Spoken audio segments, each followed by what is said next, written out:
নমস্কার বন্ধুরা, SR final লিস্টের পরে অবশেষে দেখতে দেখতে এডুকেশন সাপ্লিমেন্টারি 5টা লিস্ট প্রকাশ হয়ে গেল এবং 5টা লিস্টের পাশাপাশি প্রত্যেকটা বুথ বা কেন্দ্রের আপনার ডিলিশন যে লিস্ট আছে সেই ডিলিটেড লিস্টও প্রকাশ হয়েছে। এবার যাদের মেনলি ডিলিট হয়েছে প্রায় 40%-এর কাছাকাছি নাম ডিলিটের এখন যাচ্ছে। আপনার যাদের নাম ডিলিট হয়েছে তারা কীভাবে আবেদন করবে, কোথায় কি জমা দেবে সেই নিয়ে সবাই চিন্তিত। এবার আজ আমাদের ভিডিওতে জানবো কীভাবে আবেদন করতে হবে সঠিক পদ্ধতিতে এবং আপনার কোথায় কি ডকুমেন্টস জমা দিতে হবে। আবেদনের আমরা যদি প্রথমে দেখি তাহলে আমরা দুটো পদ্ধতিতে আবেদন করতে পারবো। প্রথমত হলো অনলাইন অ্যাপিল, দ্বিতীয়ত হলো অফলাইনে 15 দিনের মধ্যে জেলা বা মহকুমা শাসকের কাছে আবেদন। এবার এই অনলাইন অ্যাপিলের জন্য আপনি ভোটার পোর্টাল থেকে অ্যাপিল করতে পারবেন। দেখবেন ভোটার পোর্টালে আপনার লগ ইন করলে দুটো অপশান এসছে, সাবমিট অ্যাপিল এবং এডুকেশনের আপনার এখান থেকে আলাদা করে একটা অ্যাপিলের অপশান এসছে। এবার প্রথমে আমরা জানবো অফলাইন অ্যাপিলের জন্য কী করতে হবে। অফলাইন অ্যাপিলের জন্য আপনাকে একটা ফর্ম ফিল আপ করতে হবে। এই ফর্মটা আপনি ডেসক্রিপশানে ডাউনলোড লিঙ্ক পেয়ে যাবেন, সেখান থেকে ডাউনলোড করে যে কোনো একটা জায়গা থেকে প্রিন্ট আউট করে নেবেন। নেওয়ার পরে ফর্মটা আপনার এখানে কত নাম্বার ট্রিব্যুনাল থেকে নাম ডিলিট হয়েছে সেটা লিখবেন, কত তারিখে আপনি ফর্ম জমা করছেন তার ডেট দেবেন এবং এখানে দেখুন সাবজেক্টে লেখা আছে আপনার নাম ডিলিট হয়েছে কোনো ভুলবশত কারণে, সেই জন্য আপনি পুনরায় আবেদন করতে চাইছেন, এটা আপনার সেই কারণে লেখা আছে।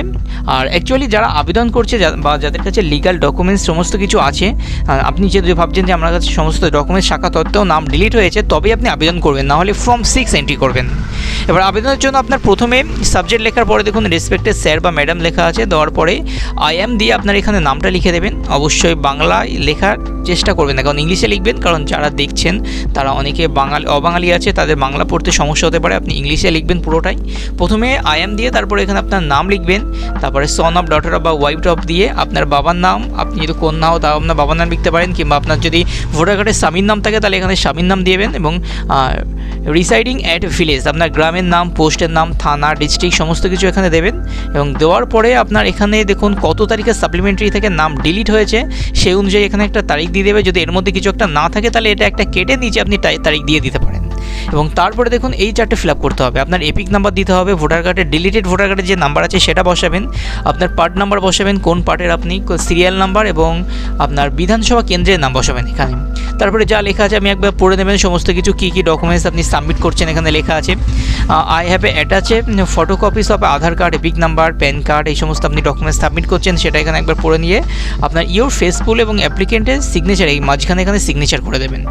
এবং এই ফর্মটা আপনি ফিল আপ করলেন, নিজে না পারলে আপনি বাড়ির যে কোনো একজনের থেকে ফিল আপ করিয়ে নিজে শুধু এখানে সিগনেচার করবেন, বা যদি আপনি টিপসই দিতে চান তাহলে এখান থেকে স্ট্যাম্প প্যাড থেকে টিপ দিয়ে নেবেন।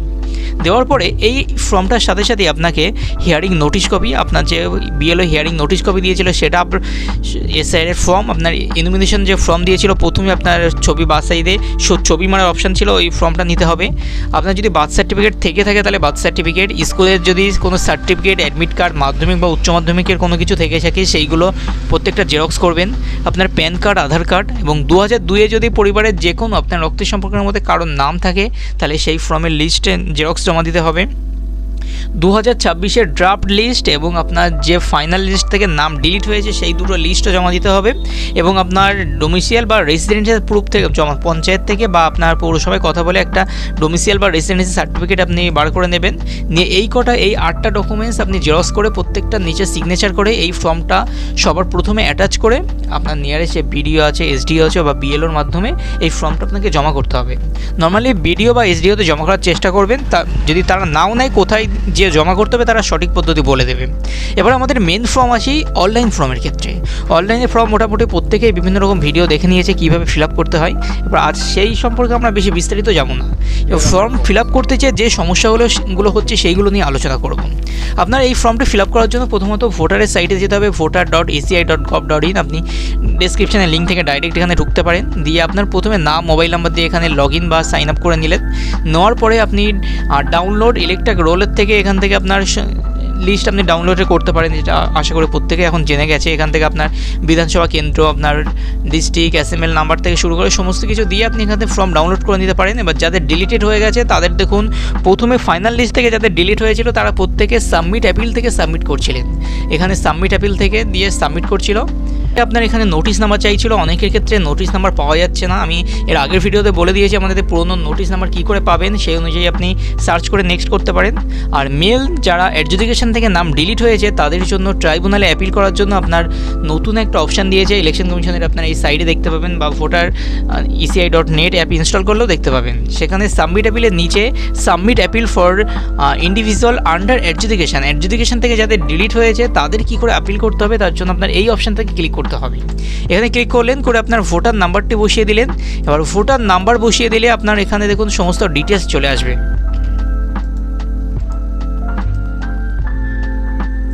আপনি যখনই সাবমিট অ্যাপিল ইন্ডিভিজুয়াল আন্ডার এডজুডিকেশনে ক্লিক করবেন, ভোটার নাম্বার দিয়ে সার্চ করবেন, করলে আপনার এখানে নাম চলে আসবে। আপনার যে নাম আছে এখন দেখুন নাসিমা বিবি মোল্লা আছে, এবং তারপরে আপনার এখানে ফুল নামটি আপনি বসিয়ে দেবেন। আপনার যে নাম আছে, আপনার মোবাইল নাম্বার, আপনি যে নাম্বার এখানে দিতে চাইছেন সেই নাম্বারটা বসিয়ে দেবেন। দেওয়ার পরে আপনার এপিক নাম্বারটা দিয়ে এখানে ফুল অ্যাড্রেসটা লিখবেন উইথ পিনকোড, আপনার সমস্ত অ্যাড্রেসটা লিখবেন। লেখার পরে দেখুন আরেকটা অপশান আছে brief fact of your appeal, আপনার এখানে কী কারণের জন্য আপনি অ্যাপিল করছেন সেটা লিখে দেবেন। এখানে আপনি কী লিখতে হবে সেটা আপনি চাইলে ডেসক্রিপশানে থেকে কপি করে নিতে পারেন, বা আপনি যদি আমার চ্যানেলটা সাবস্ক্রাইব করে আমাকে স্ক্রিনশট আমার নাম্বারে পাঠান তাহলে আমি A to Z কী লিখতে হবে সেটাও বলে দেবো। তবে চ্যানেলটা সাবস্ক্রাইব করতে হবে আমাদের। এবার যাই হোক, এটা আপনার কম লেখার জন্য আপনার এখানে মেনলি যেটা লিখতে হবে, আপনার কেন অ্যাপিল করছেন। ধরুন আপনার বাবার নাম নেই, আপনার দাদুর নাম ছিল, সেই কারণে নাম ডিলিট হয়ে গেছে। আপনি এখানে লিখবেন 2002 সালে আমার দাদুর নাম ছিল কিন্তু বাবার নাম ডিরেক্ট না থাকার কারণে আপনাদের হয়তো কোনো লজিক্যাল ডিসক্রিমিনেন্সিতে নাম ডিলিট হয়ে গেছে, সেজন্য আপনি পুনরায় নাম তোলার জন্য আবেদন করছেন, এবং আপনি সমস্ত ডকুমেন্টস তাদের দিতে প্রস্তুত সেই সম্পর্কিত একটা এখানে চিঠি লিখতে হবে। আপনি এখানে 1000টা ওয়ার্ডের মধ্যে সেই সম্পর্কিত কিছু লিখবেন। কী লিখবেন যদি বুঝতে না পারেন আমাকে ডিসপ্লেতে দেওয়া এই নাম্বারে হোয়াটসঅ্যাপ করুন। আর তারপরে দেখুন আরেকটা লেখা আছে রিলিফ সোর্স, আপনি এখানে কী কারণে বা কী দিতে প্রস্তুত আছেন বা কী কাজ করবেন সেই সমস্ত কিছু আপনি এখানে লিখতে পারেন। দুটো আপনার মেলে লিখতে হবে, আপনি এগুলো বাংলা কনভার্ট করলে দেখতেই পাবেন কী লিখতে বলেছে। এবার সেগুলো আমি বিস্তারিত আপনি আমার হোয়াটসঅ্যাপে নাম্বারে মেসেজ করে জেনে নিতে পারবেন কী লিখেছে। এবার মেনলি এখানে আপনার জায়গার নাম লেখার পরে এবার দুটো সাবমিট করার পরে আপনার এখানে প্লেস দিয়ে দেবেন, দিয়ে সাবমিটে কমপ্লিট করে দেবেন। এবার মেনলি যাদের অনেকের প্রশ্ন আছে যে আপনার এখানে ডকুমেন্টস আপলোডের অপশান আসছে না, এবার যাদের ডকুমেন্টস আপলোডের যাদের অপশান আসছে না তার আপনার 1-2 দিন অপেক্ষা করতে পারেন। যদি নতুন আপডেট দেয় তবু কোনো আপডেট দেবে না বলে মনে হচ্ছে, সেক্ষেত্রে আপনার ফর্মটি সাবমিট করলে একটা অ্যাকনলেজমেন্ট নাম্বার দিয়ে অ্যাপিল নাম্বার দিয়ে এরকম 2 পৃষ্ঠার একটা রিসিপ্ট কপি বার হবে। এই দুটোকে প্রিন্ট আউট করবেন যে কোনো একটা সাইবার ক্যাফে থেকে। প্রিন্ট আউট করার পরে আপনাকে প্রথমে যে ডকুমেন্টসগুলো দেখিয়েছিলাম আপনি একবার দেখে নিন এখান থেকে। এই hearing notice copy, SIR form, birth certificate, school certificate, PAN card, Aadhaar card, 2002 এর যে সমস্ত প্রুফ, ভোটার লিস্ট সমস্ত কিছু একসাথে অ্যাটাচ করে আপনার বিডিও বা এসডি অফিসে জমা করতে হবে।